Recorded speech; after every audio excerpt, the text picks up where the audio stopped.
I mean, I'm speaking on his behalf, but I think he finds it funny that there's just this character that all humans have agreed is like this cool guy, and we're all like, oh, Bond, yeah, James Bond.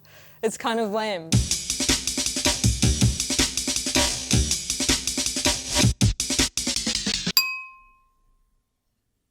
Bette Midler is the greatest living entertainer. She's a triple threat. She is my true love and my icon and my childhood, like, absolute hero. And my dream is one day to meet her, but I'm worried that she might have heard how obsessed I am with her and be avoiding me. Yeah, I don't mind first dates. I feel like I think the best relationships for me have come from friendships and then there's all this tension and then it evolves. First dates, I feel like you're doing a resume of your personality and like trying to put your best foot forward and everybody's tense and yeah, I'm not my best self on dates. I always like instigate games, or I want to play that game Heads Up on my phone, and they're like, can't we just have a conversation? And I'm like, no, no we can't. Yeah, lots of games on dates. Escape room, first date, great idea. Yeah, see if you're really compatible, get right to it. I remember when I first moved to London, I think it was around the time of the Olympics, and you know, Boris Johnson got stuck on a wire. He was like doing it, and then he was stuck there, hanging there, and I didn't know who he was, and I was watching TV, and I thought he was a comedy character. Like, I thought it was like Keith Lemon, like a character that someone had created, like an Alan Partridge type character. I can't believe he's a real man. I can't believe he's a real man, let alone in charge of this country. Yeah, it's bizarre. Ah, that's Sharla Richie. I mean, what a gem on the earth, sent from heaven to bring us all joy and laughter and warmth. Yeah, what a great, great person.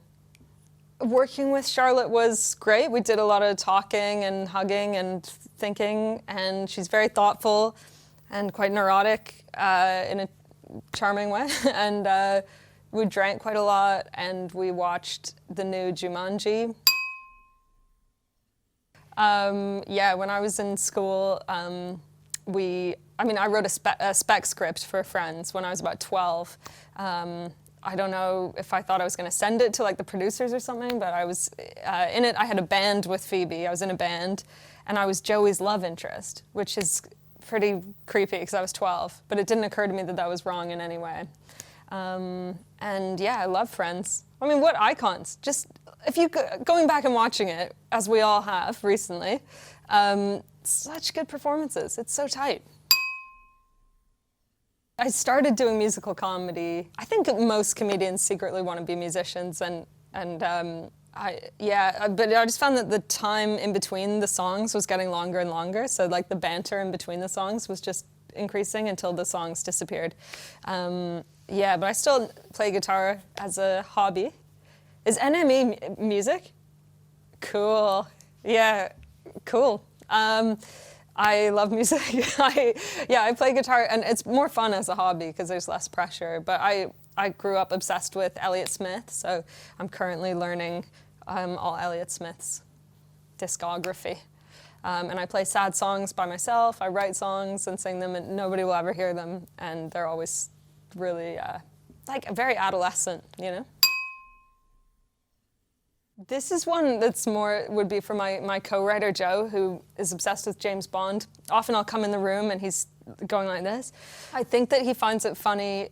I mean, I'm speaking on his behalf, but I think he finds it funny that there's just this character that all humans have agreed is like this cool guy, and we're all like, oh, Bond, yeah, James Bond.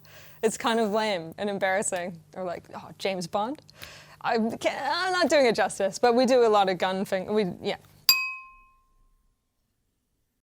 I mean, I'm on it. Maybe I should, I don't know, I should go off it, I think. Yeah, the worst is somebody screenshotted our chat and posted it. And I was like, oh, I hadn't said anything weird. I'd just been like, hey, how are you? Which is not a good opening line. But yeah, I think I should get off Tinder. It's bad, it makes everything so disposable. I'm not totally against it, whatever. I love Titanic. I think it was one of my first dates. I went with Dalton Dane to see Titanic. We held sweaty hands in the cinema. I think his dad was waiting outside to pick us up. We got McDonald's. I mean, I was the perfect age for Titanic to be huge. And I wanted to be Leo, and I wanted to be with Leo, and it was all very confusing. And big fan of Billy Zane, very underrated performance. Do you remember the part where he goes, and then the other guy goes, what could possibly be funny? And he goes, I put the diamond in the coat. I put the coat on her. Remember that? You know, the honeymoon period is over with Justin Trudeau in Canada. I get the impression he's, with some of the oil pipelines and stuff, he's doing bad things. But it was a real time of hope when he first arrived, and he's very good looking. And he looks like he'd be good at diving, like he could just dive perfectly into a lake, you know, and I'm sure he's a nice man, but yeah, he's fucking up a bit with like the environment and indigenous lands and things like that, so, yeah.